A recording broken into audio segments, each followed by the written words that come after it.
Bonsoir à toutes et à tous. Ce soir, Tribune, Esprit Défense et Respublica ont le plaisir et surtout l'honneur d'accueillir Monsieur Georges Salinas, auteur, directeur des services actifs de la police nationale, ex-directeur de la sécurité de l'Élysée et ancien chef adjoint de la BRI au moment des attentats de 2015. Un immense merci à vous, Monsieur Salinas, d'avoir accepté notre invitation et de vous prêter à cet exercice qui s'inscrit dans la continuité des rencontres prestigieuses organisées par Tribune. Nous remercions aussi chaleureusement nos partenaires, la maison de champagne Panier et le SCP Business School, ainsi que Airbus Defence and Space pour leur précieux soutien. Nous vous prions enfin de mettre vos téléphones en mode silencieux et vous rappelons que toute sortie est définitive. Mesdames, messieurs, nous vous souhaitons une excellente conférence.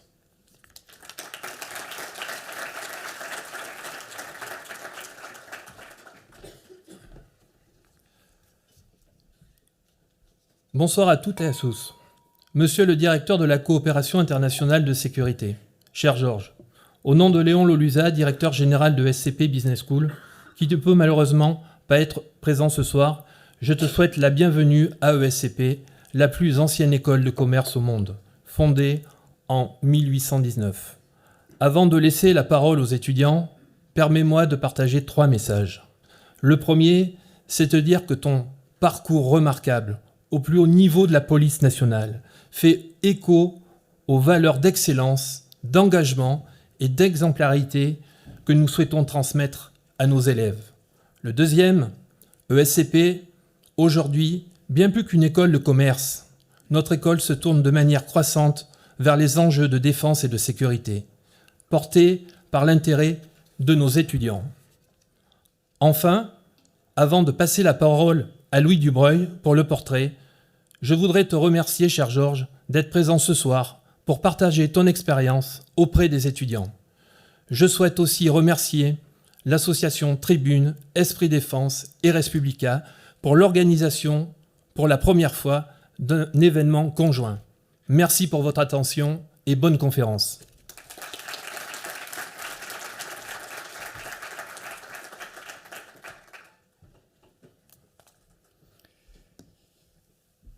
La véritable gloire est muette.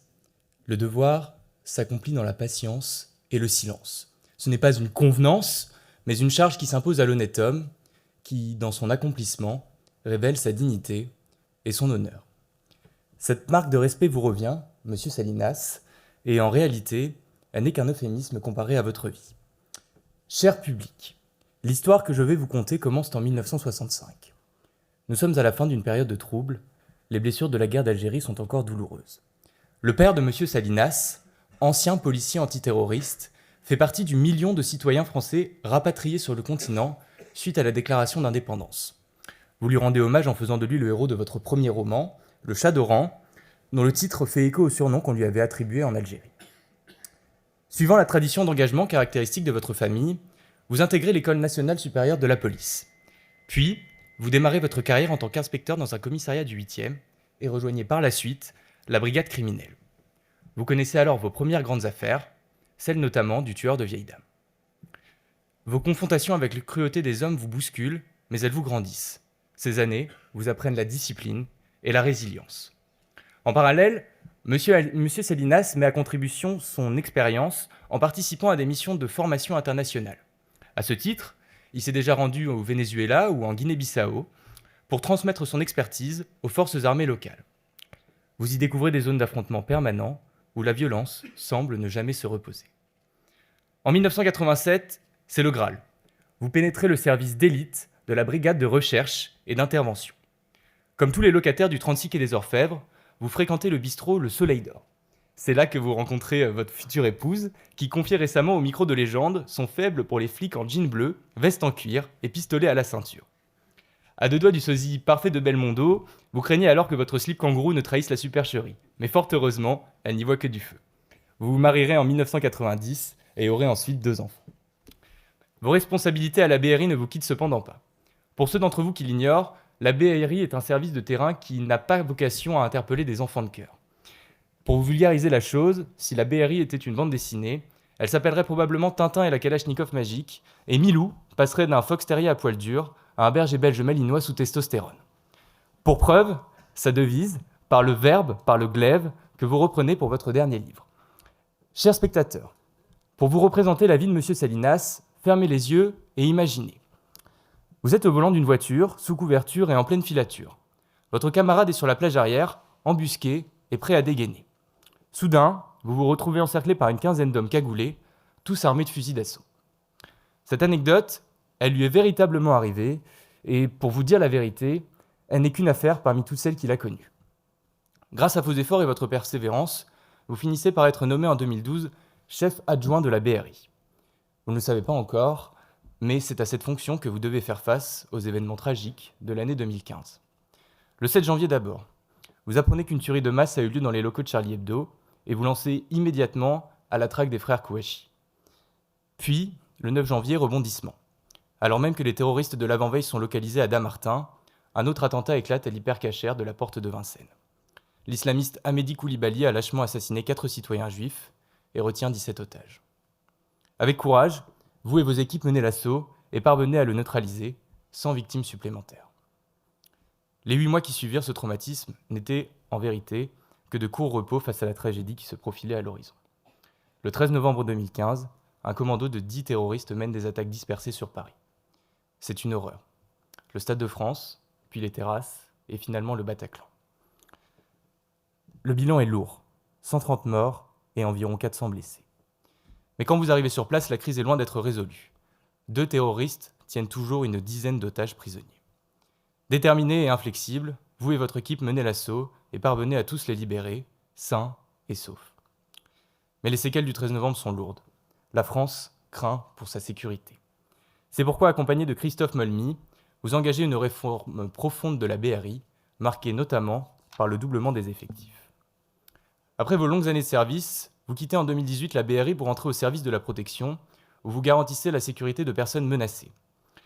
Votre carrière au SDLP sera néanmoins de courte durée, puisqu'en juin 2019, vous foulez la pelouse de l'Élysée pour vous y installer en tant que chef du groupe de sécurité du président de la République. Vous dirigez alors une équipe de 80 hommes. Pour compenser le stress lié à ce poste, vous bénéficiez néanmoins d'un avantage de taille, la cantine de l'Élysée, où l'on mange apparemment très bien. Même si vous êtes plus absent du foyer familial que durant vos années à la BRI, votre femme vous préfère ce métier. Elle a désormais un œil sur vous, tout le temps, chacun de vos déplacements étant médiatisé. Aujourd'hui, M. Salinas est directeur des services actifs de la police nationale et directeur de la coopération internationale de sécurité. Ses missions sont donc doubles. D'une part, coordonner et superviser l'ensemble des directions opérationnelles de la police, c'est donc un manager dans notre langage, et d'autre part, d'empêcher que des profils problématiques ne posent le pied en France. Vous dites que sans vos proches, vous n'auriez jamais réussi à surmonter les épreuves que la vie vous a réservées, et vous avez raison. Dans l'enchaînement épuisant des responsabilités, ils étaient la seule constante à laquelle vous pouviez vous rattacher. Mais vous pouvez être fier, Monsieur Salinas, puisque votre famille vous admire. Votre fils, Mathieu, travaille aujourd'hui comme son père dans la police. Au-delà de votre cocon, il y a l'écriture qui constitue pour vous un exutoire. J'ai mentionné votre premier et dernier livre, mais entre-temps, vous en avez publié un autre intitulé « Le murmure des âmes perdues ». La littérature joue un rôle si central dans votre vie que vous déclarez à une entrevue donnée au journal Le Point « Certains vont chez le psy, moi, j'écris ». Malgré les horreurs dont vous avez été témoin, vous dépassez chaque jour votre nature réservée pour brandir toujours un visage bienveillant, inspirateur, en somme, de bons sentiments. La force morale dont vous faites preuve en appelle à l'exemplarité. Force est de dire, monsieur, que face à la grandeur de votre âme, nous ne pouvons que nous sentir petits. Votre femme affirme que vous gardez le sourire en toutes circonstances, et je crois que c'est bien là l'une des vertus principales du héros, savoir alléger le monde autour de lui, même quand le sien est lourd à porter. Merci beaucoup.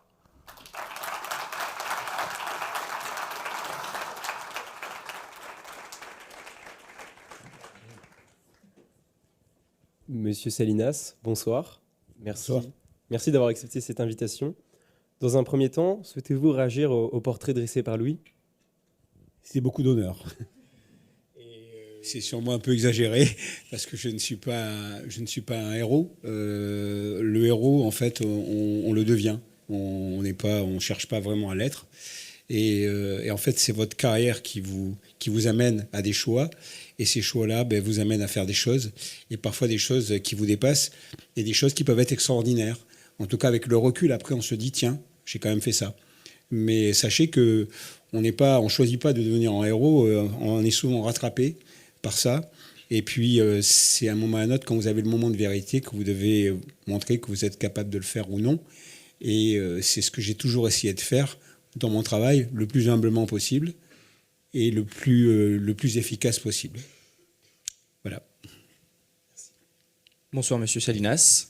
Alors que le ministère de l'Intérieur recense en 2024 40 blessés journaliers parmi les policiers et que l'effectif des forces nationales a stagné depuis 2007, qu'est-ce qui vous a motivé à vous engager à l'École nationale supérieure de police et que diriez-vous aux jeunes qui voudraient à leur tour entrer dans les forces nationales face à cette crise relative de l'engagement parmi les jeunes? Alors effectivement, vous avez raison de parler d'engagement, parce que quand on rentre dans la police, c'est un engagement. On ne va pas rentrer dans la police pour faire fortune, hein, ça c'est clair. Donc on a des valeurs, et c'est des valeurs qui sont importantes, et sur lesquelles, en tant que policier, quand vous avez envie... Enfin, moi, j'avais des exemples aussi. J'avais mon père, j'avais un frère aussi qui était déjà dans la police, et j'ai été aussi marqué par tout ce que j'ai vu quand j'étais jeune. Alors, on est marqué par des grandes valeurs, mais aussi on est marqué parce que quand vous êtes policier, vous regardez, c'est pas de votre âge, mais il y avait des séries comme Starsky et Hutch, et moi je me disais que c'était vachement sympa aussi d'avoir une voiture rouge et blanche et d'avoir un blouson justement, un jeans et puis une arme. Donc on rentre aussi parce que on a l'impression d'être un peu un aventurier aussi, un aventurier des temps modernes, mais un aventurier. Et puis ce métier, il a aussi l'intérêt, et vous êtes au centre des choses, vous êtes au milieu. Vous êtes un spectateur de toute la société, et vous voyez tout ce qui se passe en haut, et vous voyez aussi, bien évidemment, tout ce qu'il y a en bas. Donc je pense que c'est un métier qui est hyper valorisant. Alors c'est un métier qui est difficile, c'est un métier où on a des choix parfois à faire, et on a parfois des choix à faire de quelques secondes ou de millièmes de seconde même, et ce choix-là va conditionner le reste de votre vie. Donc on ne fait pas un métier facile, mais c'est un métier qui est extraordinaire, et je pense que ce qui a évolué peut-être, c'est cette crainte peut-être de cette incertitude qu'on peut avoir quand on fait ce métier maintenant, parce que on est vraiment pas sûr qu'en fait que le soir quand on va rentrer, on va se retrouver, on va pouvoir rentrer à la maison tranquillement. Et je dirais le risque le plus important, c'est d'avoir bien évidemment je dirais une opération compliquée, difficile, qui pourrait vous mettre en danger. Et puis dans ce règlement de ce danger, en fonction de la manière dont vous allez réagir, on a des règles de droit en France qui font qu'on peut se retrouver dans une situation précaire. Et on a vu beaucoup d'exemples de fonctionnaires de police qui se retrouvent parfois dans des situations compliquées, avec des comptes à rendre à la justice, parce que ce sont des fautes ou pas, et que la justice va régler. Donc ça, c'est peut-être un facteur aussi qui fait qu'on est un peu désappointé vis-à-vis de ce métier. C'est en 1987, Monsieur Salinas, que vous intégrez la BRI. Pourquoi, parmi les différentes unités possibles, vous avez choisi la brigade de recherche et d'intervention de la police judiciaire française? Notamment, elle est connue pour ses missions et interventions dangereuses. Et il y a sans aucun doute aussi une formation qui est très exigeante. Alors la BRI, c'est un service qui est très spécialisé, qui est spécialisé dans le grand banditisme et dans la criminalité organisée. Donc elle est aussi dans le terrorisme, bien évidemment. Il faut savoir que la BRI, c'est le plus vieux service d'intervention. Contrairement à ce qu'on peut penser, vous avez maintenant des services d'intervention que vous connaissez tous, comme le RAID ou le GIGN. Eh bien, la BRI a été créée en groupe d'intervention avant ces services-là. C'est-à-dire qu'elle a été créée en 1972, juste après la prise d'otages aux Jeux Olympiques de Munich, où là, les autorités françaises se sont rendues compte qu'on avait affaire à un terrorisme qu'on n'avait pas l'habitude de traiter. Et donc, ce service-là a montré la voie et ça a été le premier groupe d'intervention. Et ensuite, 2 ans après, on a le GIGN qui est créé, puisque la gendarmerie crée aussi son propre groupe. Et ensuite le RAID. Donc c'est un métier, donc la BRI, qui fait de l'intervention. Et puis son cœur de métier, je dirais, c'était le terrain sur la criminalité organisée, le banditisme, et notamment tout ce qui était braqueur. Pourquoi ? Parce que dans les années 70, on avait énormément une reconnaissance de braquage. Et il y a un commissaire qui a eu cette idée géniale, qui s'appelait le commissaire Lemoelle, de dire, mais en fait, on se rend compte qu'à chaque fois qu'on a des affaires de braquage, on a quand même souvent les mêmes équipes, on retrouve toujours les mêmes personnes. Donc peut-être qu'on peut travailler en proactif et se dire qu'on peut essayer de voir si en fait ces gens-là, ils vont remonter au braquage, donc on va se mettre sur eux avant qu'ils passent à l'action. Et donc, c'était une méthode de travail, c'est-à-dire qu'ils ont commencé à travailler en initiative sur du renseignement, sur des gens qui allaient faire des braquages. Et ça a été complètement nouveau. Et ça a été d'ailleurs tellement nouveau que ça a été repris dans plein de services. Et petit à petit, tous les services maintenant font ce genre de choses.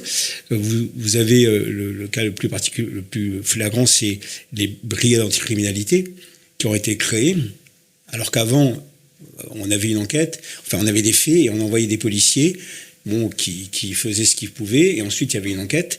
Là, on remonte avant les faits et on met des gens en place et on a des faisceaux de présomption, et au fur et à mesure, et à partir de là, on interpelle au moment où ils vont passer à l'action, ou alors en flagrant délit. Et c'était tout à fait nouveau. Donc c'était une méthode de travail qui était différente. Et donc moi, quand je suis arrivé dans la police, j'avais vécu, il y a des vieilles affaires, mais que vous connaissez quand même, comme l'affaire Mesrine ou ce genre de choses.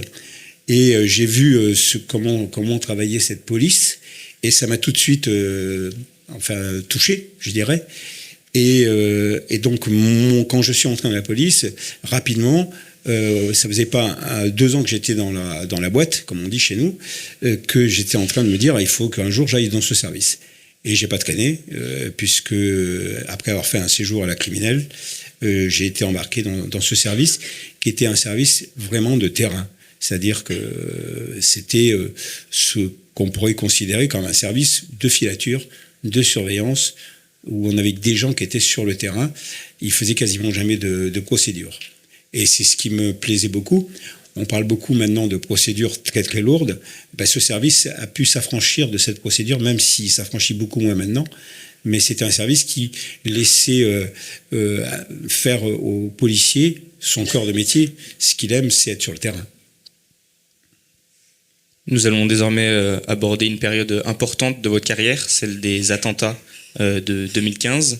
Le 13 novembre 2015, après 21h, plusieurs commandos terroristes commettent des attentats coordonnés sur Paris. Lorsque vous êtes mis au courant de ces différentes attaques et qu'on le requiert la présence de la BRI pour intervenir, comment arrivez-vous à vous mettre en quelques instants en conditions opérationnelles ? Comment parvient-on à passer du rôle de père de famille au mode robot qui est le mode requis pour ce genre d'intervention ? Alors, merci pour cette question. En fait, on n'est pas des robots, bien évidemment, mais on s'est entraîné beaucoup. Alors, je pense que la règle, c'est justement l'entraînement. On avait des scénarios aussi. Moi, il faut savoir qu'en 2012, je faisais des conférences, un peu comme ça, avec des jeunes étudiants, où j'expliquais qu'on avait déjà des modèles de terrorisme qui pouvaient être des terrorismes de masse. Il faut savoir qu'on avait eu déjà des attentats de masse. On a eu des attentats de Moscou, par exemple, où on a eu un théâtre qui a été attaqué, où on s'est rendu compte qu'il y avait une désorganisation totale des forces de l'ordre, et il y a eu je ne sais pas combien de morts qui étaient des gens qui n'avaient rien à voir, qui étaient des otages, tout simplement. Donc, on a eu Beslan aussi, où on a eu une prise d'otage très importante. On a eu aussi Bombay, où on a eu des gens qui ont fait des attentats multiples aussi dans la ville. Donc, on avait déjà une idée de ça. Et on avait commencé à s'entraîner sur ces thèmes. Donc, on avait créé d'ailleurs une unité de coordination des forces d'intervention où on travaillait déjà avec le RAID et le GIGN pour essayer de se coordonner en cas d'attaque multiple. Donc, c'était pas quelque chose de nouveau. on avait préparé. Mais après, entre ce que vous préparez et quand vous êtes confronté, donc c'est bien évidemment autre chose quand on est sur le terrain. Et là, c'est tout votre savoir-faire, tout ce que vous avez pu travailler, qui vous donne les mécanismes de travail. Et donc, les gens aussi qu'on a recrutés, ce sont des gens qui sont sélectionnés. On n'arrive pas à la BRI comme ça. Il y a des tests et on les sélectionne aussi sur la manière dont ils peuvent réagir face au danger. Donc, c'est important. D'ailleurs, il faut savoir qu'on prend beaucoup de gens qui ont des familles. On ne veut pas des battants-guerre. Hein. On veut des gens qui ont la tête sur les épaules, mais qui sont capables d'être froids dans l'intervention. Donc ça, c'est des choses... Donc entre une formation, un recrutement bien spécialisé, ça vous fait donc un ensemble de gens avec tout un tas de compétences. Et ces compétences-là, le jour où on a quelque chose d'important, c'est là où on va pouvoir démontrer qu'on tient la route. Et c'est ce qui s'est passé pendant les attentats. On a eu d'abord Hypercacher avant, où on a été, je dirais, on a pris de l'expérience quand même. On a eu, alors c'est une expérience qui était compliquée parce que on avait plein de gouvernements, des gens du gouvernement qui étaient présents et qui voulaient venir. Et donc, tout le monde était présent et nous, on a eu une difficulté, c'est la gestion, je dirais, des autorités. Donc ça, c'est des choses qu'on n'a pas reproduit quand on a eu le Bataclan. Et puis, ça, je l'ai déjà dit, on se rend compte qu'on peut faire même des erreurs. On avait beaucoup trop de monde, par exemple, sur Hypercacher.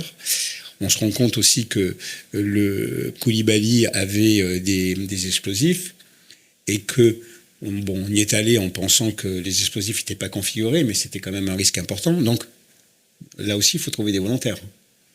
Avec des gens, je veux dire, face à un explosif, vous ne pouvez pas faire grand-chose. Hein. S'il les déclenche, c'est foutu. Et puis ça dépend aussi le type d'explosif. Quand on se retrouve au Bataclan, on a acquis cette expérience. La BRI, en plus, avait l'habitude de la violence. Il faut savoir qu'une semaine avant, on avait eu un enlèvement avec une fusillade. Moi, j'en ai connu, malheureusement, j'en ai connu quand même une dizaine de fusillades. Et donc, une semaine avant, on avait donc eu une fusillade on avait déjà été confronté à la violence ultime, je dirais. Avec, ça avait mal fini pour le voyou, d'ailleurs. Et donc, on était quand même habitué à cette confrontation. Et donc, quand on s'est retrouvé donc au Bataclan, eh bien, il a fallu gérer l'horreur. Puisque quand on arrive, il y a déjà beaucoup de gens qui sont morts, mais il a fallu aussi gérer les vivants. Et il faut aller sortir tout ça. Donc, vous reprenez vos schémas tactiques et vous êtes là et vous vous mettez en mode pour travailler et vous ne pensez plus qu'à votre mission. Et donc, l'important, c'est de pouvoir être efficace et de ne pas se faire parasiter. Et ça, c'est un travail de fond qu'on doit faire tous les jours parce qu'on est bien entraîné, parce qu'on sait ce qu'on a à faire. Il faut savoir qu'à l'intervention du Bataclan, je l'ai déjà dit, on n'a tiré qu'une dizaine de cartouches. Il y a d'autres services qui auraient peut-être tiré beaucoup plus. Nous, on a tiré 10 cartouches. Pourquoi ? Parce qu'il y avait des otages qui étaient au milieu du couloir, qu'il fallait sortir. On ne pouvait pas tirer. Et donc on ne tirait pas. Donc on avançait, on sortait les gens sous le feu. Et on ne tirait pas n'importe où. Donc ça, c'est de l'entraînement. On ne perd pas les pédales. Donc, tout à l'heure, c'était dans la petite vidéo, on fait des choses dangereuses, mais on ne fait pas n'importe quoi, et c'est travailler. Et ça, si vous le travaillez énormément, si vous vous mettez en condition constamment, vous arrivez à sortir quelque chose, et si vous n'êtes pas préparé à ça, à ce moment-là, ça ne marche pas. Ça, c'est clair. Monsieur Salinas, après l'intervention héroïque d'un commissaire, la fusillade au Bataclan va se transformer en prise d'otage. Un commissaire et un gardien de la paix. Parce qu'ils sont deux. Et un gardien de la paix. La fusillade de Bataclan va donc se transformer en prise d'otage. Une phase de négociation se met alors en place. Est-ce que cette situation fait, selon vous, écho à la devise de la BRI, par le verbe, par le glaive ? Et comment comprenez-vous personnellement cette devise qui vous est chère, puisque c'est ainsi que vous avez intitulé votre ouvrage paru l'année dernière ? Alors c'est important, justement, effectivement, cette devise, elle dit bien la philosophie du service. Et quand on est confronté à une extrême violence, contrairement à ce qui est dit parfois par certains politiques un peu extrémistes, on n'est pas des assassins, on est des policiers et on a des valeurs républicaines et on essaie de gérer les choses comme des policiers, avec des règles de droit qui sont bien établies. Donc, on essaie. Notre rôle, c'est bien sûr, quand on est face à ce genre d'agression aussi violente, on va essayer de gérer, de récupérer les otages vivants.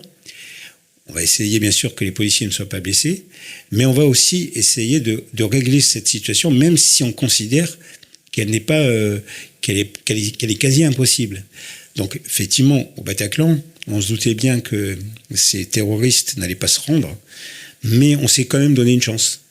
Et puis, la négociation, c'est pas juste tenter de régler le problème par la paix, parce que parfois on sait très bien que ça va pas marcher, et on se doutait bien qu'on avait très peu de chances que ça se règle comme ça. Mais la négociation, c'est aussi du temps. Et avec le temps, on arrive à préparer des choses. Donc, on arrive à avoir du renseignement. On sait comment ils sont positionnés, quel type d'armes ils ont. Et ça vous permet d'avoir, à ce moment-là, un assaut qui va peut-être être un peu plus élaboré. Donc, j'ai l'impression on avait une méthode de travail qui était, quand vous arrivez sur une situation de crise, où on a ce qu'on appelle des gars qui se mettent en place et qui sont prêts à faire ce qu'on appelle l'assaut d'urgence. C'est-à-dire, on ne sait pas exactement ce qu'il en est, mais on se met en position, et puis, si les terroristes sortent, on fera ce qu'on pourra. Donc, c'est un assaut d'urgence. C'est pas préparé. Et après, justement, on travaille sur la négociation, et donc, on se donne les moyens d'essayer de régler le problème, s'il le faut, sans tir, sans armes, avec des gens qui se rendent, avec nos certitudes aussi, on le savait. Et puis à partir de là, ça nous fait aussi travailler notre assaut, c'est-à-dire que pendant 2 heures, et c'est ce qu'on a mis à peu près comme temps pour préparer notre assaut, on a préparé un assaut pour pouvoir récupérer les otages vivants, essayer que les policiers ne soient pas blessés ou tués, et puis bien évidemment essayer d'arrêter, s'il le faut, les terroristes, si on peut les arrêter. Bon, après, nous, on avait affaire à des gens qui étaient suicidaires et qui avaient des gilets explosifs, et qui se sont fait sauter de toute façon, donc on n'avait pas le choix. Mais c'était vraiment, ce que je veux dire, c'est que ce qui est important, c'est que le service, c'est un service de police avec des valeurs, et que donc on se donne toutes les chances d'essayer de faire notre métier, et on n'est pas là pour arriver et régler des comptes, quoi. On n'est pas une bande. Vous en avez parlé rapidement dans la question précédente, mais pouvez-vous nous expliquer comment s'organise une opération comme celle-ci lorsque plusieurs unités, plusieurs services interviennent sur la même intervention? Alors, sur le Bataclan, on avait essentiellement un service qui était la BRI, qui était, je dirais, à la pointe de la lance. On a été renforcé par une équipe du RAID qui est venue. Ensuite, vous avez le service du 2e cercle. Et donc là, ce sont souvent les primo-intervenants qui sont là. Il faut savoir que 98%, je dirais, des attentats sont réglés par des primo-intervenants. C'est-à-dire, en fait, les commissariats du coin qui patrouillent, on leur signale qu'il se passe quelque chose, ils y vont et ils tombent sur des terroristes. Donc nous, on doit les coordonner, ces gens-là. Donc on a un système, je dirais, à trois cercles. Une fois qu'on est en intervention, on a le groupe principal qui est le groupe d'intervention, on a un 2e groupe d'appui, et après on a un 3e groupe qui s'occupe d'une zone qui va être entre la zone de feu, la zone rouge, et la zone verte où on est en sécurité. Et nous, on doit coordonner, on fait des périmètres, donc on doit coordonner, donc on crée des PC. Donc on crée un PC autorité, c'est-à-dire que on a des ministres, on avait même des présidents qui sont venus, donc il fallait les gérer. Après, on crée un PC tactique, ce qu'on appelle. Donc là, vous avez des policiers. Et là, on travaille sur la coordination, c'est-à-dire on a des coordinations, on a des démineurs, on a des dépiégeurs d'assaut. Ce qu'on appelle des dépiégeurs d'assaut, ce sont des gens qui sont capables d'être dans une colonne d'assaut et qui progressent et qui détectent un explosif et qui sont capables de faire avancer la colonne d'assaut et de neutraliser juste l'explosif. En gros, à chaque fois que vous voyez du déminage, il y a un grand périmètre de sécurité, plus personne n'est là, et il n'y a qu'une seule personne qui y va. Là, vous avez la colonne qui passe sur l'explosif. mais il faut que l'explosif soit inerte. Donc on travaille avec des piégeurs d'assaut qui nous identifient aussi les choses. On travaille avec des médecins, puisqu'on a les pompiers. Nous, on a dans les colonnes d'assaut des pompiers de la BSPP, la Brigade des sapeurs-pompiers de Paris. Donc ces gens-là aussi mettent en place une chaîne médicale pour pouvoir évacuer les gens. Donc on a toute une organisation. Et puis on a tous les autres services de police qui sont ceux de proximité. Si on a besoin d'un hélicoptère, la sécurité civile va poser un hélicoptère. Si on est à côté de la Seine, on peut avoir besoin de bateaux, la fluviale va nous amener des bateaux. Donc tout ça, c'est nous qui le coordonnons au niveau d'un PC tactique. Et après, ça c'est ce qui s'est passé notamment au Bataclan, vous mettez un PC avancé. Un PC avancé, c'est 2-3 personnes qui décident et qui vont prendre les décisions sur le terrain au plus près. Et donc c'est là où j'étais d'ailleurs. Et là, vous donnez des instructions. Et il faut que les gens qui sont sous vos ordres comprennent bien ce que vous donnez comme instructions. Donc ces instructions, c'est vous qui les donnez. Vous les donnez par radio. Alors il y a des codes radio, bien évidemment, qui sont très, je dirais très, il faut qu'ils soient brefs, nets. Mais par exemple au Bataclan, moi je faisais venir les chefs de groupe et je leur disais à la voix pour être sûr qu'ils comprennent. Donc ça c'est du management, mais il faut que les choses soient bien comprises. Donc, et vous avez ce PC avancé, et ensuite, vous avez les gens qui sont déployés. Donc, il y a toute une organisation avec des PC, des périmètres, et à partir de là, vous pouvez travailler. Monsieur Salinas. Maintenant, vous êtes tous prêts pour venir à la BRI. C'est sûr. Vous devenez en juin 2019 le chef du groupe de sécurité du président de la République. Pouvez-vous nous décrire en quoi consistait exactement votre rôle et vos missions ? Et nous sommes bien conscients qu'à l'Élysée, une journée type n'existe pas. J'ai cru que vous allez me dire, vous pouvez me décrire le président. Donc, alors, le groupe de sécurité, c'est qu'une partie de la sécurité, puisque moi, j'étais chef du GSPR, ce qu'on appelle, et le groupe de sécurité du président de la République, mais j'étais aussi directeur de la sécurité. Et donc, on a parlé effectivement des 82 bonhommes qui sont au GSPR, qui s'occupent essentiellement de tout ce qui est déplacement du président. Mais vous avez aussi toute une organisation en interne, l'Élysée et toutes les dépendances. Enfin, tout ça, il faut que ça soit tenu et gardé. Et donc, on a un commandement militaire aussi, qui est donc, ce sont des gendarmes de la garde républicaine, pour la plupart. Et puis, on a toute une logistique aussi, parce qu'on a des voitures, blindées aussi. Donc tout ça, c'est beaucoup de gens. Et au total, d'ailleurs, à la direction, j'avais à peu près 300 personnes. Et donc, en fonction de la mission, eh bien, vous vous organisez. Donc, par moment, vous avez des missions, c'est en interne, c'est-à-dire qu'il reçoit des chefs d'État. Et donc là, c'est une situation qui est un peu plus facile, mais il faut gérer quand même les arrivées, les cortèges, etc. Donc, il faut que tous ces cortèges soient en sécurité. Et puis après, vous avez les déplacements. C'est là où il y a souvent un challenge, parce que vous avez des déplacements. Alors, certains, c'est des déplacements parisiens. Donc c'est un peu géré, c'est un peu plus facile parce que la préfecture de police a d'énormes moyens. Et puis vous avez des déplacements en province. Et parfois vous allez dans des endroits où les moyens, il faut les amener parce qu'il n'y en a pas beaucoup. Et puis vous allez aussi à l'étranger. Et donc il est évident que quand vous allez aux États-Unis, c'est pas le même déplacement que si vous allez au Burkina Faso ou en Chine. Donc c'est pas les mêmes menaces. Et donc là, il y a tout un travail justement exploratoire, c'est-à-dire qu'on fait des préparatoires pour justement essayer d'avoir tous les problèmes, toutes les problématiques qui peuvent être à résoudre pour que le déplacement soit le plus sécure possible. Et mon travail, c'était de vérifier tout ça et après d'être avec le président quand il se déplaçait et l'accompagner pour le cas où il y avait un sujet de sécurité. C'est une mission qui est pas reposante.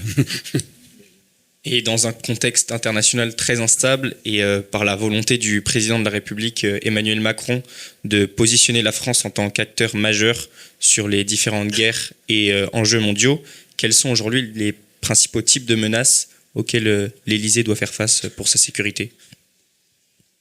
Alors les menaces, je crois que vous les connaissez assez, mais maintenant, en plus, il y a une menace technologique qui est hyper importante. Il y a des menaces qui n'existaient pas, comme les drones. Donc il y a 25 ans, personne ne parlait de drone. Donc maintenant, c'est devenu une vraie menace. Donc nous, on doit évoluer.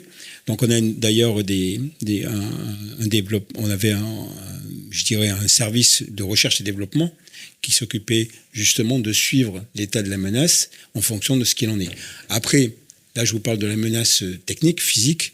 Il y a aussi tous les réseaux sociaux. Donc il y a aussi on a des groupes qui sont là pour justement vérifier un peu ce qu'il en est, parce que on sait que les terroristes se servent des réseaux sociaux.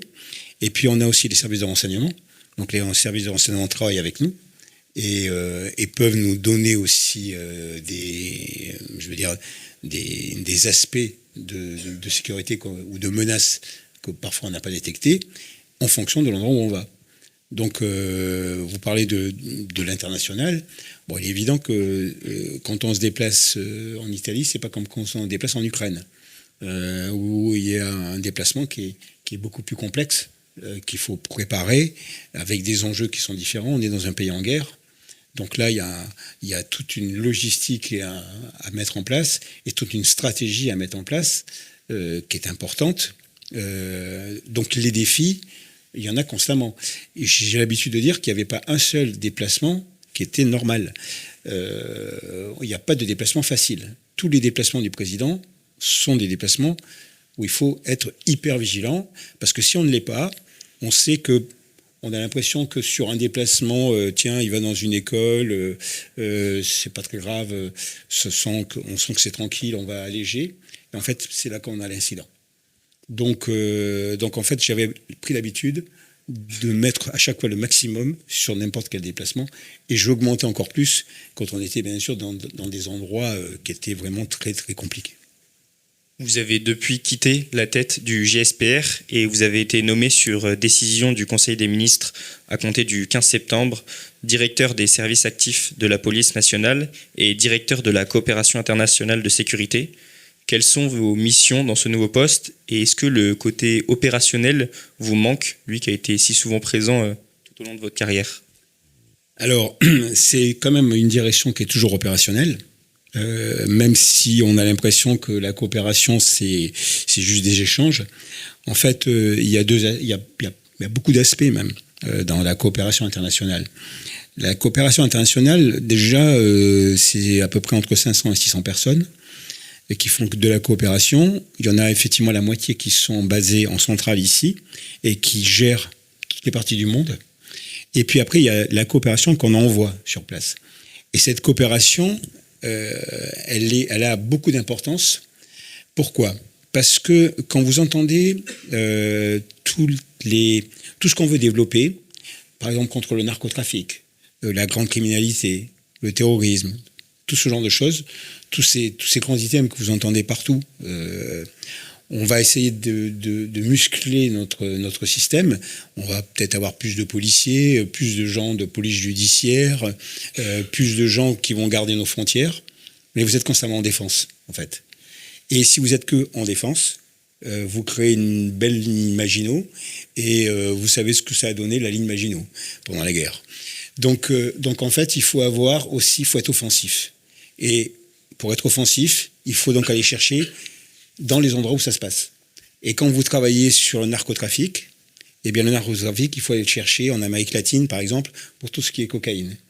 Et donc là, moi, mon travail, c'est d'envoyer des gens, des policiers français, qui vont s'installer là-bas, qui vont prendre en compte les dimensions, le problème, qui vont développer un réseau avec les policiers locaux pour pouvoir contrer là-bas sur place tous ces problèmes. En gros, un trafic de cocaïne, si on peut le stopper net quand il est encore en Colombie, c'est mieux qu'une fois qu'il a traversé l'Atlantique et qu'il est déjà en France, où ça devient plus compliqué. Il faut savoir aussi que les règles de droit sont parfois différentes entre certains pays et que parfois ça peut nous arranger que les gens soient arrêtés plutôt en Colombie qu'en France, parce que quand ce sera en France, il y aura des règles de droit qu'on appliquera parce qu'on est une démocratie, et que dans d'autres pays, c'est peut-être aussi une démocratie, mais avec des règles de droit qui sont un peu différentes.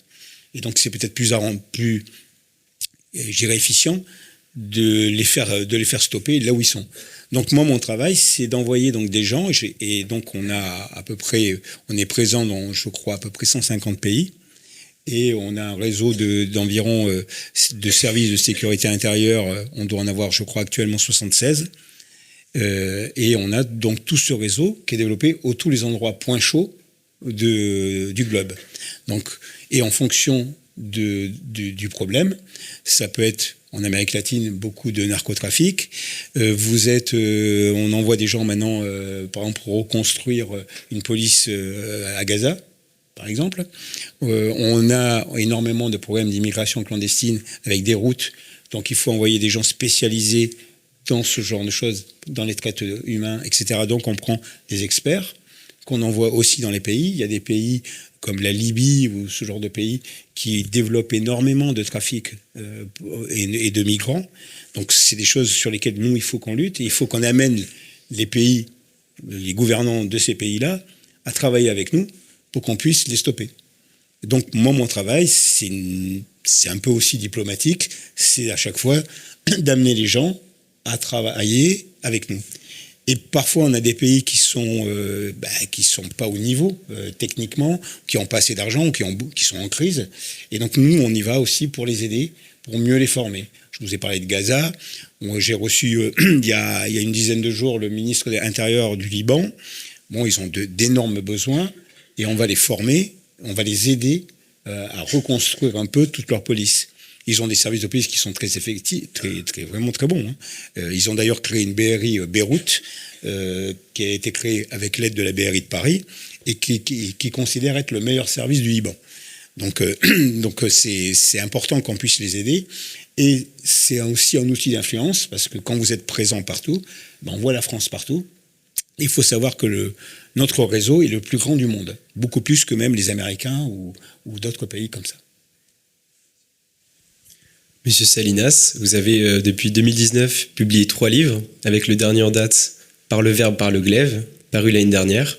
Comment parvenez-vous à articuler ce travail d'écriture avec un travail très prenant et votre vie de famille? Et quel rôle occupe l'écriture dans votre équilibre personnel? Alors, le rôle de l'écriture, je crois que c'est important pour moi. D'abord parce qu'au début, j'ai eu envie d'écrire parce que mon père avait été policier et que quand en 2015, j'ai vécu les attentats, je me suis rendu compte que ce qu'il avait vécu dans les années 60 pendant la guerre d'Algérie, puisqu'il y travaillait dans l'antiterrorisme aussi, je me suis rappelé de ce qu'il racontait et je me suis dit, mais finalement... des dizaines d'années après, rien n'a changé. Les attentats dans les terrasses de café, ça existe toujours. On a toujours des meurtres comme ça. Et donc j'ai eu envie d'abord, dans un premier temps, un peu de lui rendre hommage. Et c'est comme ça que j'ai commencé à écrire. Et puis, le virus est venu. Et puis, je me suis rendu compte que finalement, l'écriture, c'était un exutoire. Ça a été dit tout à l'heure. C'est vrai que ça me permet de aussi raconter, et puis j'aime bien raconter des histoires de policiers. Donc ce sont des écrits qui sont basés souvent sur des faits réels, et j'ai choisi le roman plutôt que la biographie parce que ça permet de s'affranchir un peu, on est un peu plus libre dans l'écriture que plutôt la biographie, et c'est pour ça que je raconte plus facilement aussi. Alors même si c'est très proche de la réalité, j'ai l'habitude de dire que je fais des impures fictions. Voilà. Donc c'est des choses qui sont très très proches, et puis racontées de quelqu'un qui est de l'intérieur, donc qui les a vécues. Donc c'est pour ça que ces livres sont très réalistes. Et c'est comme ça que j'arrive à écrire. Et donc pour vous dire le temps que le moment où j'écris, alors j'ai écrit beaucoup le week-end, j'écris aussi le soir de temps en temps. Et puis, mais je peux pas exagérer non plus parce que mon épouse me dit je ne te vois pas toute la journée et donc le soir tu t'enfermes dans ton bureau. Le week-end c'est à peu près pareil. On est là le week-end mais puis je te vois pas parce que tu rentres et je suis obligé d'aller te chercher pour venir dîner. Donc c'est vrai que ça prend beaucoup. Donc j'essaie de composer et c'est sûrement un peu un autre sujet important. J'essaie de composer avec la famille pour avoir quand même une vie familiale et écrire malgré tout parce que pour moi c'est devenu une passion. Comment parvenez-vous à segmenter, peut-être le mot n'est pas le bon, mais entre votre famille et les horreurs que vous avez vues dans votre carrière au sein des différentes interventions? Ben, la famille, c'est la bouée de sauvetage, puisque en fait, quand vous voyez tout ça, alors même si on a parlé tout à l'heure d'être très professionnel dans toutes nos opérations, quand les opérations finissent, on est quand même rattrapé par ce qu'on voit. Au Bataclan, bien évidemment, j'ai vu tous ces jeunes qui étaient malheureusement décédés, morts. Je l'ai dit déjà, ça a été raconté par d'autres aussi, mais nous, il se trouve que un très bon ami de Christophe Molmy, qui a été cité, qui était le chef à ce moment-là, était dans le Bataclan. Et il a appris, après l'opération, qu'il pouvait y être par sa femme, qui lui a dit « je n'arrive pas à le joindre ». Donc, mais je sais qu'il était au concert, on va essayer de le trouver. Et donc moi avec Christophe, on a avancé, puis j'ai dit mais écoute, si ça ton téléphone, fais-le sonner, et puis après on va le trouver. Et en fait, quand on a commencé à le faire sonner, on s'apercevait que les téléphones sonnaient de partout. Et quand on regardait les téléphones, on voyait papa, maman, donc on est rattrapé aussi par tout ça. Et quelque part, donc lui, après malheureusement on l'a trouvé, son ami. Et d'ailleurs, ça l'a tellement choqué qu'il a fallu que je l'écarte, même du dispositif. Et donc, on est quand même rattrapé par l'horreur. Moi, quand je suis rentré chez moi à 5-6 heures du matin, mon épouse, elle a été très discrète. Elle n'a pas voulu m'en parler. Elle m'a laissé venir et en parler tout seul. Donc, c'est ce que j'ai fait. Et puis, après, quelque part, mes enfants sont là. Vous vous apercevez que vous relativisez un peu tout quand même. Quand vous avez vu cette horreur, vous dites, les problèmes qu'on a, où on n'est pas content de ci, de ça, on se dit, finalement, c'est pas grand-chose. Donc, vous voyez les choses vraiment différemment et vous vous rendez compte que votre famille, c'est quelque chose d'important parce que c'est elle qui est là, qui est proche de vous et qui vous tient. Et j'ai l'habitude de dire, c'est vrai que quand on fait une carrière, peut-être, mais si on n'a pas sa famille à côté, on fait rien du tout. Donc moi, je lui rends hommage souvent à mon épouse. D'ailleurs, c'est pour ça qu'elle est passée sur Légende aussi avec moi, parce que on parle beaucoup de notre vie, de notre carrière, de tout ce qu'on a fait. On fait passer parfois pour des héros, mais les héros, il y a les héros du quotidien aussi, et c'est les familles. Et mon épouse, si elle n'est pas là, je peux pas grand-chose. Eux aussi, ils ont souffert parce que quand vous avez votre mari qui passe à la télévision en direct lors de l'assaut d'Hypercacher et qu'elle ne sait pas comment ça va tourner, eux aussi, il faut qu'ils supportent ça. Donc je crois que c'est important. Et d'ailleurs, souvent on m'a posé des questions sur vous avez été suivi par un psy. Donc je leur ai dit oui, on n'a pas suivi, mais disons que moi j'ai parlé à un moment ou à un autre, ça m'est arrivé. J'ai fait parler tous mes gars aussi, qui étaient notamment à la BRI, qui ont parlé de tout ça. Mais souvent, j'ai dit, mais vous ne posez pas la question aux familles. Vous ne croyez pas qu'ils en ont besoin aussi un peu d'aide et donc, moi, mes enfants, ma femme, ils ont parlé aussi à un psy parce que je pense qu'il fallait aussi un petit peu évacuer. Donc on fait des métiers et quand vous parlez maintenant quand j'ai fait ce que j'ai fait avec le président, où j'étais constamment par Mons et par Vaux, elle est toute seule et c'est elle qui gère la maison, quoi. Donc si on fait notre métier et on réussit à faire parfois des carrières parce qu'on a des gens qui sont là près de vous, qui vous aident, qui vous aiment et qui vous poussent et qui vous supportent.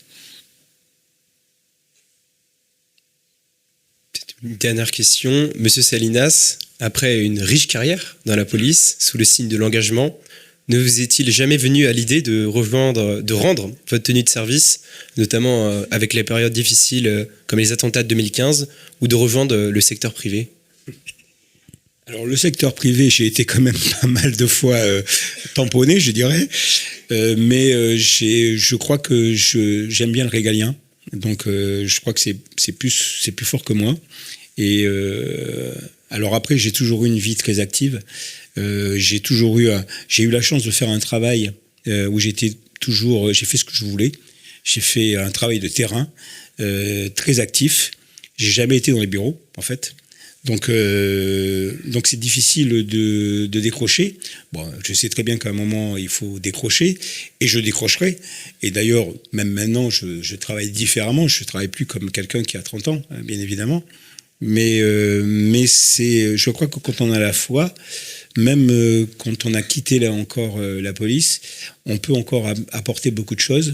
Et quand on a la foi, ben on la garde, et après on essaie de la transmettre. Et ça sera sûrement mon futur que d'essayer de transmettre un peu toutes ces valeurs.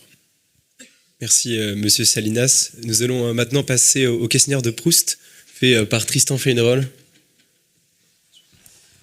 Bonsoir Monsieur Salinas, merci encore de votre venue et merci beaucoup pour ces échanges très sincères. Je vous propose désormais de répondre à ce petit questionnaire de Proust. Donc vous connaissez le principe, des questions courtes, des réponses intuitives. Vous aurez les questions donc qui apparaîtront sur l'écran face à vous. Êtes-vous prêts ? Allez, allons-y. Très bien. Alors, première question, votre plus grande qualité ? Je crois que c'est la pugnacité. Votre pire défaut ? Je me suis assez colérique par moments. Votre principal trait de caractère ? Je crois que comme je le disais tout à l'heure, je lâche pas facilement le morceau. Je suis persévérant et je vais jusqu'au bout des choses. La chose dont vous êtes le plus fier ? Ce que j'ai le plus fier, c'est ma famille déjà. Et puis ensuite, je crois le travail que j'ai pu accomplir, qui a été reconnu par mes pairs. L'injustice qui vous révolte le plus ? L'injustice qui me révolte, c'est quand on casse la police de manière injustifiée. Je trouve ça déplorable. La réforme que vous estimez le plus ? La réforme que j'estime le plus, c'est-à-dire à faire. À faire ou existante ? La réforme, il y a beaucoup de choses à faire dans la police, malheureusement. Il y a beaucoup de réformes, et je pense qu'il faut travailler sur beaucoup plus encore d'opérationnalité du service, beaucoup plus de gens sur le terrain. Ça, c'est des choses qu'il faut vraiment travailler. La qualité que vous admirez chez un humain ? C'est son humilité. Ce que vous détestez le plus ? Les vaniteux. Une action quotidienne qui vous rend heureux ? Moi, je pars au boulot, je suis toujours content. J'ai jamais traîné les pieds, même s'il y a des jours, on y va un peu moins facilement, mais j'ai toujours été content de faire mon boulot. Je considère que je suis heureux et j'ai fait la carrière que je voulais. Le don de la nature que vous voudriez avoir ? Superman. Ou Capitaine America. La personnalité que vous aimeriez inviter à dîner ? Il y en a quand même beaucoup, mais j'aime bien le cinéma, il y a beaucoup de gens, je pense que j'ai pas vraiment d'idée, mais je dirais que si je devais manger avec par exemple un acteur de cinéma, j'aimerais bien manger avec Clint Eastwood. Votre auteur préféré ? Mon auteur préféré, j'en ai beaucoup, mais je dirais que j'ai bien aimé Stephen King. J'en ai été bercé beaucoup par Stephen King quand j'étais jeune. Très bien. Votre drogue favorite ? Ma drogue favorite, c'est le sport. Sport. Très bien. Et votre métier vous rend-il heureux ? Vous avez déjà répondu. Voilà. Mais... je crois que non, je suis pas malheureux. Et donc votre état d'esprit après ce questionnaire ? Écoutez, c'est très sympa. Je suis à nu maintenant.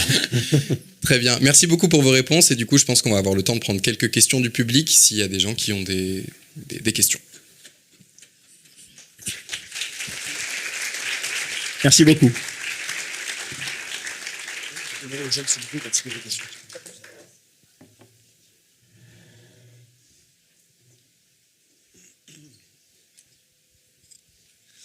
Monsieur Salinas, merci pour votre conférence. Moi, j'avais une question en tant qu'ex-directeur du GSPR et ex-chef adjoint de la BRI. Est-ce que c'est compliqué de gérer des hommes qui peuvent avoir beaucoup de caractère ? C'est pas compliqué. Merci en tout cas pour la question. Ce sont des gens qui sont sélectionnés, donc obligatoirement, ils sont dans des services spécialisés. Donc vous prenez pas des gens, vous prenez des gens quand même avec un sacré caractère, avec beaucoup qui peuvent prendre des initiatives. Donc après il y a un management qui est différent. Donc clairement, si vous managez ce genre de service comme vous managez un service habituel, vous y arriverez pas. Il faut savoir s'adapter. Donc là, c'est l'intelligence du manager de travailler avec des gens qui ont des personnalités fortes, mais qui sont très très bons. Le tout, c'est d'aller chercher justement leur qualité et les mettre en exergue, et c'est à vous de le faire. Donc moi, tous les gens que j'ai eus, j'avais des gens qui parfois étaient des têtes de cochon, mais en revanche, je pouvais les faire tenir pendant 3 jours, s'il le faut, s'endormir, et il n'y en avait pas un qui me disait qu'il venait se plaindre. Donc c'est ça l'intérêt de ce genre de service, c'est d'avoir des gens qui sont hyper motivés, mais à qui il faut donner un petit peu de...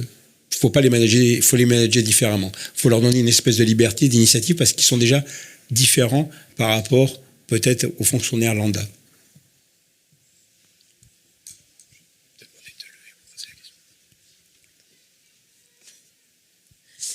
Merci beaucoup pour la conférence, c'était très intéressant et très émouvant. Et je voulais vous demander, dans des opérations comme celle du 13 novembre 2015, comment vous arrivez à concilier le secret immédiat qu'il y a et face aux dangers très importants et le fait qu'il faut fournir des informations rapidement au public, aux familles, etc. Alors, les informations, alors attention, il y a deux types d'informations. Il y a l'information qui va être faite pour que tout le monde puisse savoir ce qui se passe. Et donc là, on ne peut pas faire un blackout complet sur un truc comme ça. Donc on a un service normalement qui s'occupe un peu de ça. Notamment là, c'était au niveau de la préfecture. Et après, vous avez l'enquête. Et l'enquête, c'est une enquête judiciaire. Donc il y a un secret de l'enquête.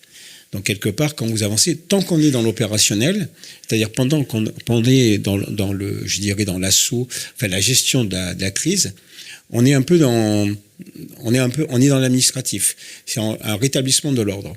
Donc là, c'est le préfet qui prend la main, qui dit on va dire ci, on va dire ça. Après, vous êtes là pour lui dire ça, il ne faut pas en parler. Et ensuite, après, vous avez l'enquête judiciaire qui se met derrière. Et là, c'est sous la direction du procureur, enfin du parquet. Et donc là, l'information, elle doit être canalisée obligatoirement, parce qu'il ne faut pas mettre en danger l'enquête. Le Bataclan, c'était qu'une partie, puisque vous savez que 2 jours ou 3 jours après, on a eu Saint-Denis, puis... Nous, il faut savoir que les opérations ont continué. Même le soir du Bataclan. Le soir du Bataclan, on retrouve une voiture à Aubervilliers. Et moi, le soir même, j'ai déjà des gens qui sont en planque sur cette voiture. C'était la voiture qui avait servi au mitraillage des terrasses. Et elle avait été abandonnée là, mais sur le moment, on ne le savait pas. Donc, on travaille aussi. Donc, on a besoin d'avoir un secret de notre enquête. Mais après, il faut aussi gérer aussi les victimes. Et bien sûr, les familles des victimes. Donc là, il y a un sujet, obligatoirement, parce que quand on est dans une tuerie de masse comme ça, les gens, parfois, on ne les reconnaît pas. On ne sait pas qui c'est, ils n'avaient pas de papier. Il y en a certains, ils étaient à un concert, ils avaient laissé leur veste avec leur portefeuille, on ne sait pas qui c'est. Donc il y a une gestion qui a été faite à ce niveau-là, qui a été compliquée. Alors, même s'il y a des systèmes, je ne vais pas rentrer dans le détail, puis il y a des systèmes pour... À chaque fois qu'on a quelqu'un qui est décédé, il est codifié pour qu'on puisse le retrouver à l'Institut médico-légal, etc. Et puis qu'on arrive à l'identifier. Et ça a été un vrai sujet. Alors moi, j'ai quelqu'un qui est un commissaire de police, c'est une femme qui a travaillé, qui est restée pendant 1 semaine à l'Institut médico-légal au milieu des morts, pour essayer d'identifier les gens et recevoir les victimes, et les parents des victimes, bien évidemment. Donc là, c'est une autre information, mais qu'on se doit, là, pour le coup, de donner au plus vite. Mais on ne peut pas se permettre non plus de donner une identification, enfin une information qui n'est pas sûre. Vous imaginez bien qu'on ne peut pas dire à quelqu'un que son fils est décédé alors qu'en fait il est à l'hôpital, ou inversement. Donc cette gestion de l'information, quand elle est en crise, elle est très compliquée. Alors il y a des services qui s'occupent de ça, et donc il y a plusieurs canaux à traiter, et donc en fonction de là où on est, de ce qu'on fait, si c'est de l'opérationnel, si c'est du compte rendu aux victimes, il faut la canaliser, et c'est pas facile. Le pire dans l'information, et celle-là c'est la plus compliquée à gérer, c'est l'information journalistique, qui parfois veulent à tout prix donner de l'information, y compris des informations qu'on ne devrait pas donner. La pire, qui a été faite, je crois, ça a été celle du hypercachère, où on a donc un journaliste qui s'y est excusé après, qui en parle encore, hein, mais qui a donc quand même dit à l'antenne qu'il y avait des otages qui étaient cachés dans la chambre frigorifique. C'est une erreur manifeste. Donc là, on a un vrai sujet. Donc ça, c'est des choses qu'on a gardées et qu'on a débriefées avec tous les journalistes. Et ensuite, quand on a eu malheureusement le 13 novembre, c'est des choses qui ont été beaucoup plus nettes, beaucoup plus clarifiées. Et encore une fois, c'est après, malheureusement, parce qu'on a de l'expérience et qu'on sait comment ça fonctionne.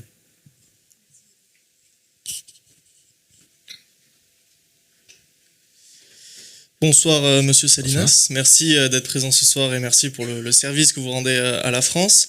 13 novembre 2015, donc les attentats du Bataclan notamment, vous intervenez très vite sur les lieux. La colonne d'assaut se met en place en moins de 2 heures, la colonne est prête. Juste après minuit, le préfet donne le feu vert pour l'assaut. Lorsqu'on s'appelle Georges Salinas à ce moment-là, à quoi est-ce qu'on pense ? Est-ce qu'on pense à sa famille ? Est-ce qu'on pense à ses hommes ? Est-ce qu'on pense aux otages ? Et quel sentiment avez-vous sur ce moment précis ? Merci. Alors, effectivement, clairement, ça va peut-être choquer, mais j'ai pas pensé à ma famille. J'ai pensé qu'à l'opération. En fait, tout à l'heure, ce qu'on disait, on est tellement entraîné, et en fait, et effectivement, on se transforme un peu en robot. C'est-à-dire qu'on est focus sur notre opération, et moi, j'ai été concentré sur l'opération, c'est-à-dire comment je vais aller chercher ces terroristes, comment je vais libérer ces otages, comment je vais ne pas avoir de policiers blessés ou tués. Donc c'était uniquement, j'étais consacré à ça. Et donc, je l'ai d'ailleurs dit, quand on était dans le Bataclan, il y avait plein de morts, puisque quand on a donné l'assaut, on avait fait évacuer tout le monde, et malheureusement, il ne reste plus que des morts. Mais ces jours-là se sont éparpillés un peu partout. Et moi, je les ai enjambés pendant 2 heures. Et je peux vous assurer que je me suis pas rendu compte que j'enjambais des morts. J'ai enjambé des obstacles, tout simplement. Parce qu'on est tellement concentré sur son opération qu'on ne peut pas se permettre d'être parasité par autre chose. Encore une fois, on est rattrapé après. Et c'est ce que j'ai toujours expliqué. Quand, une fois que l'opération est terminée, c'est là que vous dites, vous regardez vos chaussures qui sont pleines de sang, vous dites, mais c'est pas possible, j'ai fait ça pendant 2 heures sans m'en rendre compte. Et donc là, vous êtes rattrapé par l'émotion. Et là, quelque part, c'est là où vous pouvez vous dire, je vais téléphoner à ma famille ou je vais envoyer quelque chose. Mais moi, la seule erreur que j'ai faite quand j'ai pensé à ma famille, c'était à hypercachère. Je l'ai raconté, ça a été dit, mais au moment de l'assaut à hypercachère, puisqu'on sait que Koulibaly a des explosifs, et que moi j'ai fait évaluer ces explosifs, et je ne suis pas sûr que les explosifs soient configurés. Configurés, ça veut dire que pour eux, il peut les faire sauter. Donc moi, comme les otages, en fait, on a des otages dans hypercachère, et on arrive à échanger avec eux. Et ils nous disent, nous, on a vu un paquet de fils sur la dynamite. On sait qu'il y a un sac de dynamite avec au moins 30 dynamites, 30 bâtons de dynamite. Et on se dit, bon, là, s'il fait sauter ce truc-là, je fais évaluer, il y a tout le bâtiment qui saute, et puis tous les gens autour à 100 mètres sont éparpillés. Et là, comme j'ai le renseignement comme quoi on nous dit, les fils, ils sont posés comme ça sur les bâtons, mais on n'a pas l'impression que c'est fait. Et moi, bien sûr, je travaille avec des piégeurs d'assaut, enfin des spécialistes de l'explosif, qui me disent, pour nous, c'est pas configuré, il a pas eu le temps de le faire. Et donc, mon choix, c'est de dire, et on le dira après au préfet, et après même le président, on lui dit, c'est peut-être le moment ou jamais de tenter un coup, parce qu'on peut y aller, parce que ces explosifs ne sont pas encore configurés. Et si jamais on ne s'est pas trompé, normalement, il n'y a rien qui saute. Mais on est quand même dans l'incertitude. Donc moi, je rejoins mes gars, parce qu'il est hors de question que je les regarde sauter si jamais je me suis trompé devant un écran. Et donc je serai dans les colonnes d'assaut avec eux. Et comme j'y vais, je me suis dit, comme là, il y a un peu d'incertitude, j'envoie un SMS à ma femme en disant, t'inquiète pas, on donne l'assaut, mais t'inquiète pas. Et comme j'avais jamais fait ça en 20 ans, j'ai tout de suite compris que ça allait pas. Et donc elle a dit bon, c'est bon, c'est sûr qu'il va se passer quelque chose. Et donc, c'est alors que j'ai pas refait au Bataclan, mais voilà. Donc notre travail, malheureusement, c'est ne pas se faire parasiter et essayer d'être le plus opérationnel possible, parce que si vous faites parasiter par vos émotions, ben vous êtes moins bon, obligatoirement. Bonsoir monsieur, merci d'être venu ce soir. J'avais une petite question. Quand on sait que les hommes, les femmes qui font partie des forces de l'ordre œuvrent quotidiennement pour notre sécurité, et que pour autant on voit une recrudescence des critiques à l'égard de ces mêmes forces de l'ordre, qu'auriez-vous à dire aux personnes qui alimentent justement ces discours? Voilà, merci de votre réponse. Merci pour la question. Justement, et c'est vrai qu'il y a un débat qui est alimenté par souvent des extrémistes qui, vous avez vu encore ce qui s'est passé il y a quelques jours à Lyon, où on a vu donc des images, enfin pas des images, mais des espèces d'affichages qui nous qualifiaient encore de tueurs, d'assassins et ce genre de choses. Donc, il est clair qu'on a quand même une partie de la population, enfin en tout cas petite, qui essaie d'attiser la foule et le public contre, peut-être sûrement parce qu'ils pensent que ça sera peut-être plus facile pour eux après de faire ce qu'ils veulent. Mais nous, on est bien sûr touchés par ça, parce que quand vous voyez en 2015 des CRS qui passent au milieu de la foule et qui se font applaudir, et puis maintenant ils se font jeter des cailloux, c'est déplorable. Ce métier-là, il a besoin d'être soutenu. Et malheureusement, on ne le montre pas assez. Vous interrogez la population, il y a une énorme masse de la population qui, bien sûr, a confiance en sa police. Donc, c'est ce qu'il faut retenir. Et que les agitateurs, ils essaient justement de peut-être de jeter du discrédit sur la police, mais c'est vraiment une infime minorité. Alors, ça ne veut pas dire que dans la police, il n'y a pas de problème. Hein. On est tous conscients, mais la police, c'est un des services les plus contrôlés de tous les services, de toutes les administrations. Il y a énormément de contrôle. On peut être contrôlé, je ne sais pas combien d'organismes, à commencer bien sûr par l'IGPN, mais il y en a d'autres aussi. Donc, c'est des services qui sont hyper contrôlés. Donc, quand vous regardez les statistiques, vous apercevez qu'il y a tellement d'opérations de police, et on va focaliser sur une opération qui effectivement a mal tourné, où il y a eu des sujets, ou un problème, où le fonctionnaire de police s'est mal comporté, bien sûr. Faut le dire aussi. Mais on jette l'opprobre sur toute une institution, alors qu'en fait, une majorité de gens, de policiers, ils font leur boulot. Et ils font leur boulot comme ils peuvent, et avec les moyens qu'ils ont, et je trouve ça hyper courageux. Donc, je trouve ça déplorable, et donc il ne faut pas rentrer, bien évidemment, dans ce jeu-là. Je ne sais pas si j'ai répondu à votre question. Bonsoir monsieur, merci beaucoup pour votre présence. J'ai cru comprendre tout à l'heure qu'il y avait une formation assez exigeante à l'entrée dans la BRI. Est-ce que vous pouvez nous raconter un peu comment ça se passe et comment vous avez vécu la vôtre ? Alors, l'entrée de la BRI, quand on est opérateur, parce qu'on n'est pas, on appelle ça, c'est pas des policiers, c'est un opérateur, on appelle ça. Donc ils ont des tests pour pouvoir rentrer. Alors déjà, ils arrivent avec un bagage, puisqu'on ne prend pas de sortie d'école. On prend des gens qui ont déjà un peu travaillé dans d'autres services. Et ensuite, ils viennent. Et ils sont volontaires. Alors déjà, ils passent déjà par un jury qui détermine s'ils peuvent passer les tests. Déjà. Donc on a des dossiers et on les traite. Et on choisit un nombre de personnes. Alors parfois, on a eu beaucoup de monde. Hein. Il y a eu des moments où on a eu jusqu'à 80-100 dossiers pour prendre à peu près une quinzaine de personnes qui vont faire les tests. Et ensuite, Quand ces gens-là ont la chance d'être dans ceux qui vont pouvoir passer les tests, là, ils viennent. Et c'est un parcours un peu plus long, puisqu'on a 3 semaines. On a une semaine qu'on appelle un peu la semaine de l'enfer, c'est-à-dire qu'ils sont bien secoués, et on les met en condition pour savoir s'ils sont aptes, surtout, à travailler en groupe et à ne pas perdre leur sang-froid. Voilà, ça c'est le sujet le plus important.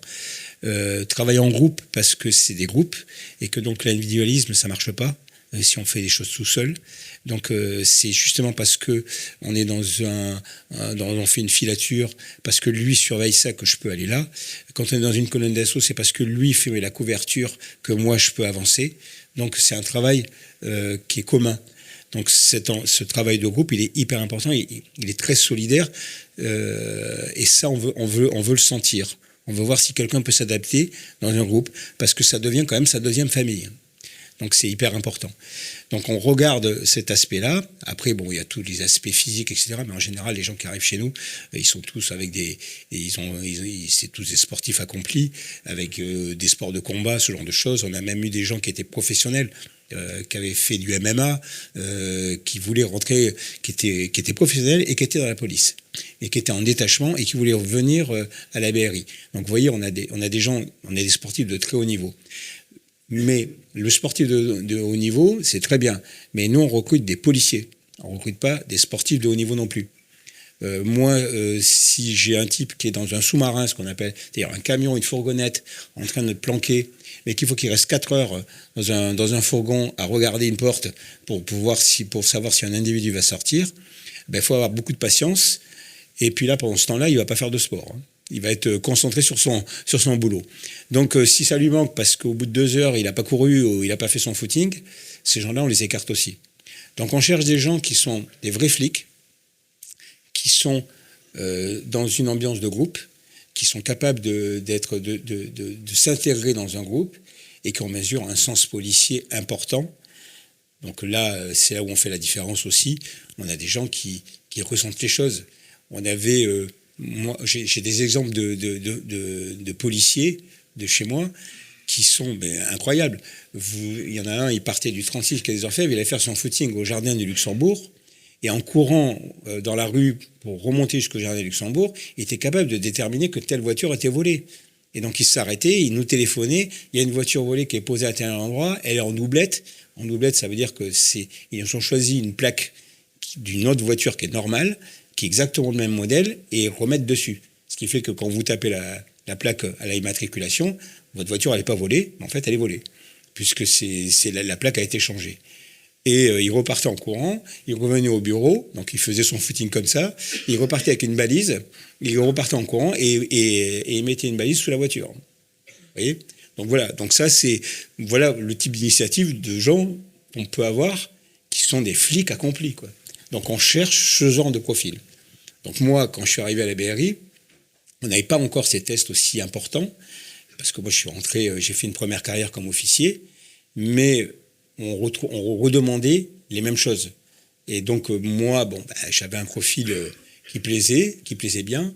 Je venais de la brigade criminelle, et quand je suis rentré dans ce service, moi j'avais des gens qui avaient vécu les affaires médiatiques de Mesrine et ce genre de choses, donc j'étais comme un petit garçon avec eux, et puis on apprend, et puis si vous êtes dans le moule, ça va marcher. Bonsoir Monsieur Salinas, merci beaucoup pour votre conférence. J'aurais 2 questions à vous poser. Je vous pose la première et je vous laisserai répondre je vous poserai la seconde ensuite. La première, c'est est-ce qu'un policier qui recherche l'acte héroïque peut faire un bon policier ? Alors clairement, je dis non.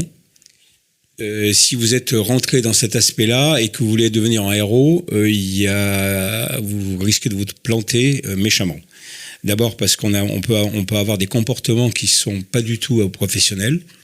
On a des exemples, malheureusement, de gens qui se sont mis au devant pour peut-être par courage ou parce qu'ils ont voulu jouer au héros.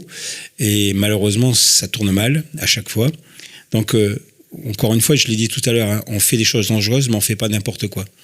Et souvent, on devient le héros malgré soi. C'est-à-dire que vous êtes rattrapé par l'événement, et puis à un moment ou à un autre, il faut réagir. et vous faites ce que vous devez faire. Et c'est là où si vous faites bien votre travail, eh ben, plus tard, on va dire vraiment, ce gars-là, il a fait un super boulot, il a sauvé des gens, il a fait un truc incroyable. Et c'est vos pairs qui vont vous juger, ou les gens qui lui diront vraiment ce qu'il a fait, c'était extraordinaire. Mais il ne faut pas aller le chercher. Si vous êtes là en recherche de devenir une célébrité en faisant ce genre de choses, vous êtes sûr que vous allez vous tromper. Et malheureusement, il y a des exemples de gens qui ont voulu se mettre devant la scène en disant je vais jouer au héros, je vais m'y mettre, et ça s'est mal terminé malheureusement. Donc l'exemple le pire, c'est malheureux, mais par exemple, je ne devrais peut-être pas en parler, mais je vais quand même le dire, l'affaire Beltrame. L'affaire Beltrame est typiquement une affaire d'un gendarme qui est extrêmement courageux, qui montre c'est quelqu'un qui a énormément de valeur, mais le GIGN arrive, il aurait dû peut-être attendre que le GIGN arrive. Voilà. Et donc il a voulu s'exposer, et je pense que quelque part, c'était une erreur. Alors, est-ce que c'est volontaire, est-ce que ça l'est pas? Je ne sais pas. J'en ai aucune idée, je n'étais pas dans sa tête, et malheureusement, c'est un problème.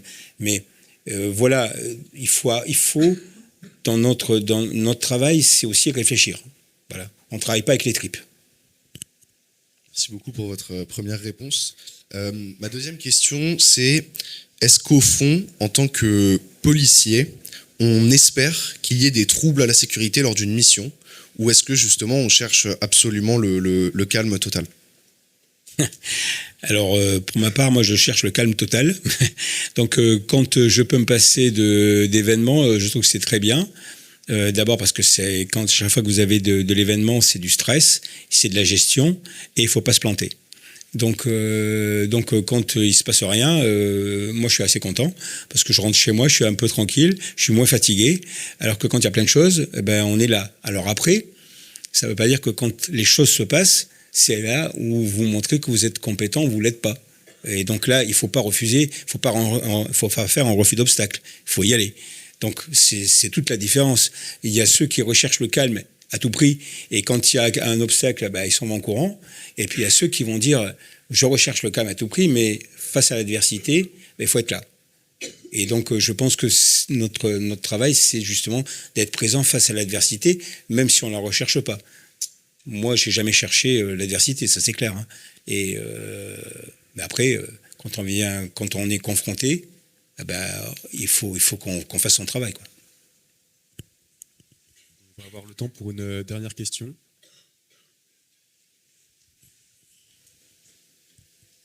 Bonsoir et merci pour votre intervention. Une question pour revenir sur les déplacements présidentiels à l'étranger. Comment est-ce qu'on gère la collaboration et y a-t-il des frictions avec les services de sécurité locaux, notamment lorsque les relations diplomatiques sont un peu tendues? Alors effectivement, ça dépend des pays. Alors en général, quand le président se déplace, les services locaux concèdent que c'est quand même un président. Et donc nous, on arrive avec notre puissance aussi de protection du président. Mais il est clair qu'il y a des pays qui, parfois veulent montrer qu'ils sont présents. Donc il ne faut pas les vexer non plus.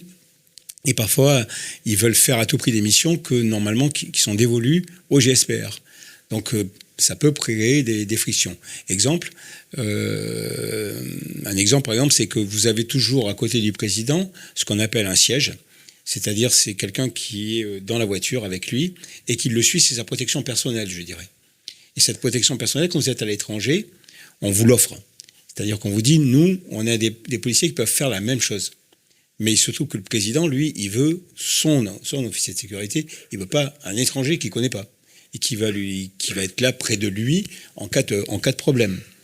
Et donc, par moment, on peut avoir des frictions là-dessus parce que c'est normal, on arrive chez eux, ils veulent nous accueillir et ils veulent nous montrer qu'ils sont capables d'assurer entièrement la sécurité. Donc, c'est un équilibre à trouver. Et puis après, vous avez d'autres pays où là, carrément, ils sont intrusifs. Donc, il faut vraiment être très, très vigilant. Quand vous allez, par exemple, en Chine, vous avez intérêt de faire attention à votre portable parce qu'ils veulent tout savoir, tout comprendre. Donc, c'est leur méthode de travail. Et donc là, vous devez être encore plus vigilant parce qu'ils vont essayer de savoir à tout prix comment fonctionne le président et ils vont être très intrusifs. Donc nous, on a un enjeu aussi, c'est que la protection du président, elle reste, c'est un sanctuaire. Et donc, quand on va dans un pays, ça restera quand même un sanctuaire. Et donc, les pays doivent faire avec. Et s'ils font pas avec, parfois, il y a quelques frictions, mais bon, à la fin, on arrive à s'entendre. Et puis il y a aussi la réciprocité. Je veux dire, quand on leur dit, si vous faites pas ça sur notre président français, quand le vote viendra en France, c'est moi qui vais m'en occuper. Donc vous voyez, finalement on s'entend toujours. Merci beaucoup, c'est très sympa.